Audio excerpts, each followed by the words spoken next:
Morning everyone.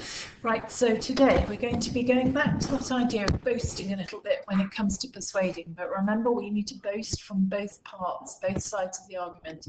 So we're going to be using boastful language, but we're also going to innovate a little bit today. So instead of talking about mobile phones, and hopefully yesterday you managed to have a go at using some of that more formal language, today what we're going to be thinking about is whether you should be able to own a robot and bring it into school.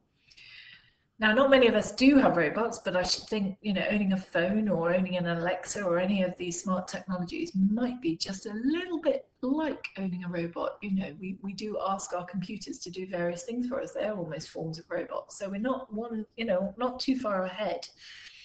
So I want you to think today, should we be allowed to bring robots into school? And again, you are going to start your writing with just a nice introduction. We believe that children need a robot for the following reasons. Just think, children have, you can pretend that children have been bringing robots, that it's vital that children bring in robots, that robots can really help their education. So what I want you to do first off, before we even go anywhere with this, is to think first about what kind of points are we going to make about robots, either for or against. So you can make these up. Having a robot is vital because every child needs help at all times. Having a robot in school could help you with any of your learning. You could ask it questions. You could get it to go and get your PE kit for you. Maybe it could run back home and get your PE kit that you'd forgotten. You be creative. It could sort out team games, it could be a referee, it could do all sorts of things that humans do now, but you could take over those sort of jobs. So have a little think and list some of those ideas, and then again go back, just like we did with mobile phones, for the reasons against. So owning a robot could make you very lazy if it does all the jobs for you. It could malfunction, it could do something strange, it could decide to go off and do something of its own, using its own thoughts. It might have made a mistake, like computers do as well. Sometimes they make mistakes, sometimes the data changes. So there would be all of those disadvantages. So you're going to rewrite today the whole report.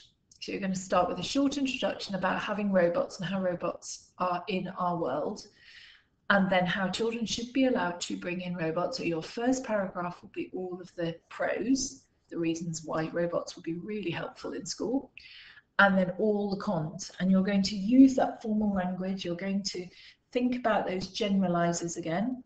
So formal language, generalizers. So most people, all children, society, states, don't say specific people. You could use some words, phrases like taking it for granted again. Some people, however, firstly, you could use that for the beginning. You could, as a consequence, furthermore, subsequently, you could use any of the language, and then finalize your report with whether you personally think that a robot would be useful in school. Because we've discussed mobile phones quite a bit, and actually it's quite hard to come up with some sort of agreement whether mobile phones in school should be allowed or actually not. It is there are pros and cons on both sides, but robots might be a little bit different. So we're looking for that formal language, and then have a little go at writing a report. Moreover, it could become an addictive habit to use a robot for everything, so that we end up losing all our own skills completely. So have a go at rewriting. It's a bit of an innovate. It's not far off from the mobile phone report, just a little tweak, a little change. But have a go. Use boastful language. Remember, it was like the most important reason why, or it is impossible to live life without a robot. You can really go over the top with the boastful language on this one. But remember, you need it from both sides. So do your pros first, work them out in note form, then use them and put them into sentences. And you can write that today. Remember, they don't need to be enormous. The report isn't very long. Short paragraphs with just 1 or 2 points for each, and a conclusion. Okay, good luck. I'm looking forward to hearing all the reasons why you should bring a robot into school. Okay, bye.